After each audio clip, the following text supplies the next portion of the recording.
Hello, this is Yanzi with my teammate Nasaj, Jashavan, and Rahul. We are doing conversational question answering challenge. When we talk to Alexa or Google Home, the user have to specify the trigger word, and the response is generated based on the specific question. Due to the limitation of memory cell, it's difficult for a model to remember the context of the conversation.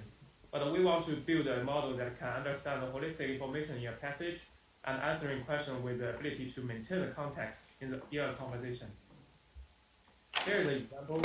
We need the information from conversation 1 and 2 to answer question 3. These are the details of the data sets. We removed all the irrelevant characters, add the previous question with the current question to keep context of the history question. We add special tokens, SEP and CRS, to indicate separation of the sentence and the input to the model. Next. We tried to implement a couple of transformer-based models as these models work better compared to RNNs and LSTM.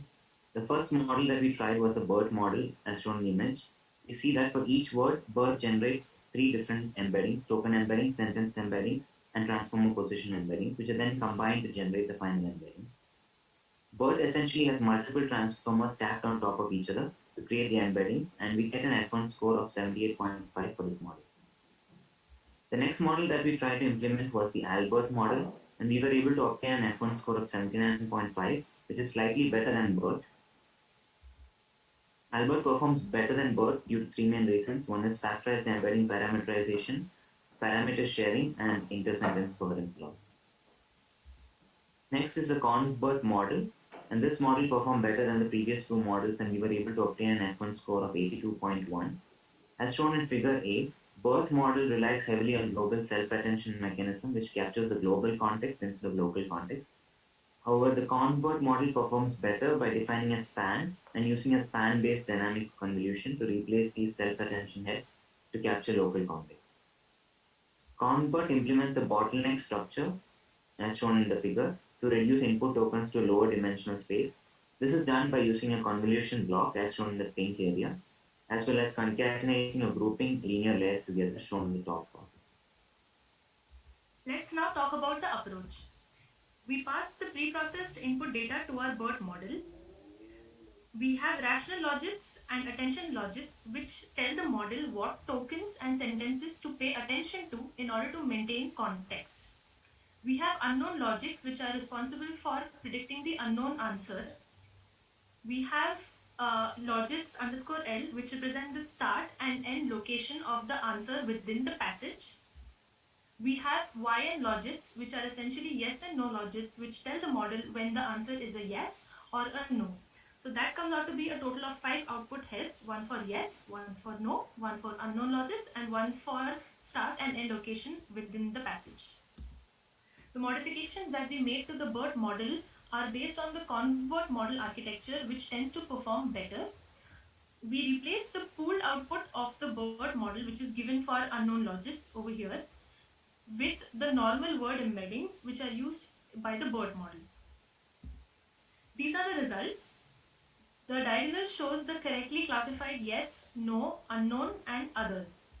BERT correctly classifies 6% of the unknowns. Albert classifies 10% of the unknowns correctly. Convert classifies 12% of the unknowns correctly. And our BERT modified model, which is essentially just a BERT model without the pooled layer, it classifies 9% of unknowns correctly, which is essentially a 50% increase from the original correct classification.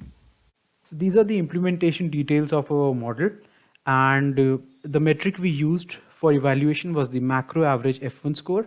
The baseline score for the paper was 65.4, and all the models that we ran were able to beat their F1 score, and the best we got was with Convert at 82.1.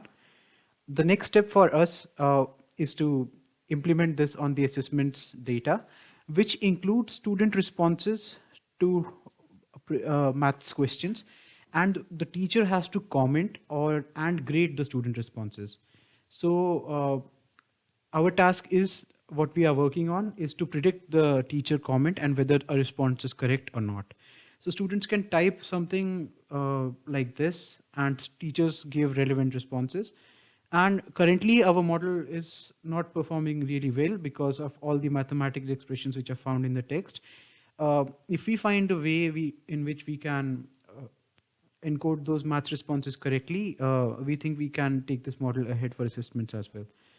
So that's it from our team. Thank you.